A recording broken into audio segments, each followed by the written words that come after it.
सभी को सुप्रभात। आज उसी चैप्टर को आगे कंटिन्यू करेंगे।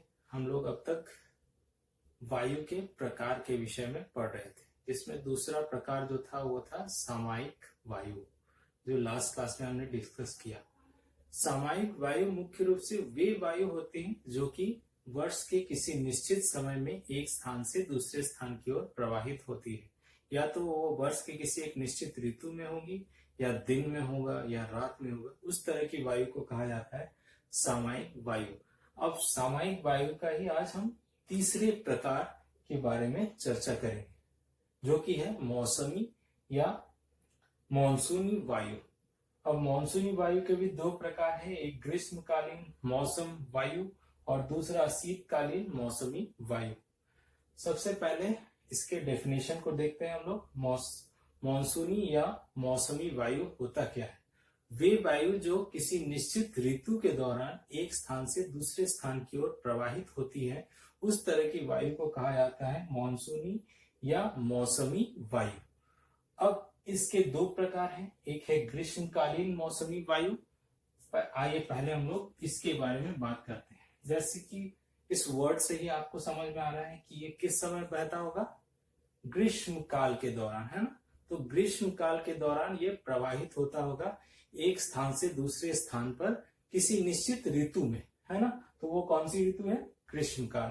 तो इस तरह की वायु मुख्य रूप से भारत के दक्षिणी हिस्से में जो सागरीय भाग से उस तरफ से प्रवाहित होती है भारतीय महाद्वीप की ओर। तो आज हम लोग एक छोटा सा मैप के आधार पर हम लोग समझते हैं कि ये ग्रीष्मकालीन मॉनसूनी वायु होती क्या है। तो एक भारत का मैप बना लेते हैं जल्दी से, ताकि आपको ये ग्रीष्मकालीन मॉनसूनी वायु अच्छी तरह से समझ में आए।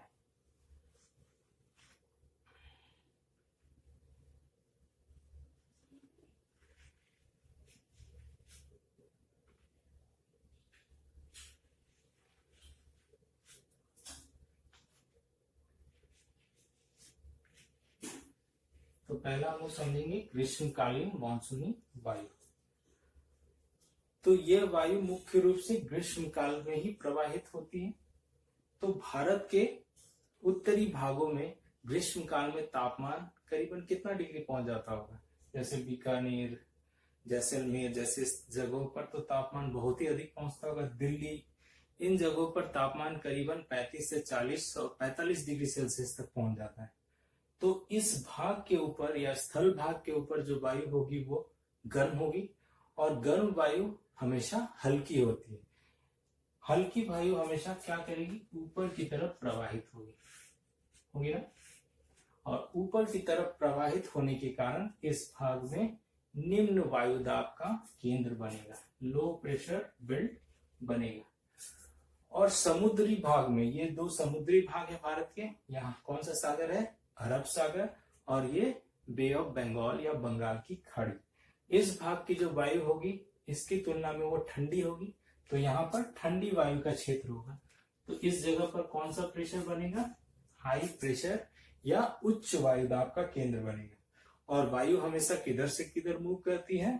उच्च वायु दाब से निम्न वायु दाब की ओर। इस जगह को भरने के लिए वायु प्रवाहित होगी। और ग्रीष्मकालीन काल में भारत के समुद्री भागों से वायु जो है वो स्थलीय भागों की ओर प्रवाहित होती है। इसी कारण से भारत की जो अधिकांश वर्षा है इन्हीं वायु के प्रवाह के कारण होता है, क्योंकि इस भाग से जो वायु प्रवाहित होती है वो अपने साथ जलवाष्प को साथ में लेकर बहती है और भारत के उच्च भागों पर आकर टकराती है, और इन भागों पर भारी वर्षा देखने को मिलती है। उसके बाद हम लोग देखेंगे शीतकालीन मॉनसूनी वायु। इसको नेक्स्ट पेज में देखते हैं। शीतकालीन मॉनसूनी वायु में ठीक विपरीत स्थिति होगी। इसके लिए भी एक छोटा सा मैप बना लेते हैं हम लोग।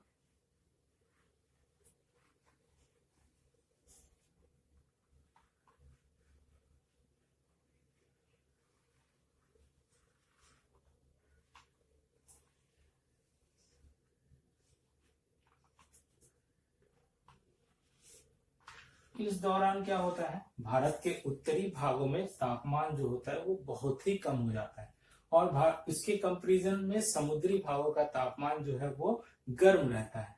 तो समुद्री भागों के तापमान गर्म होने के कारण यहाँ पर जो वायु मौजूद होगी वो ऊपर की तरफ चली जाएगी और यहाँ निम्न वायु दाब का केंद्र बनेगा। ठीक उसके विपरीत इस भाग की जो वायु होगी वो क्या होगी, ठंडी होगी। ठंडी होने के कारण यहाँ उच्च वायु दाब का केंद्र बनेगा और ये वायु शीतकाल में स्थल भाग से समुद्र भाग की ओर प्रवाहित होगी। तो शीतकालीन मॉनसूनी वायु इसे कहा जाता है, जो कि स्थल भाग से समुद्री भाग की ओर प्रवाहित होती है। आई होप आज जो 3 पॉइंट्स हमने डिस्कस किया, पहला तो मॉनसूनी वायु या मौसमी वायु किसे कहते हैं, वे वायु जो किसी निश्चित ऋतु में एक स्थान से दूसरे स्थान की ओर प्रवाहित होती है। उसके 2 प्रकार, एक ग्रीष्मकालीन मौसमी वायु और दूसरा शीतकालीन मौसमी वायु। दोनों क्लियर हो गया होगा। धन्यवाद।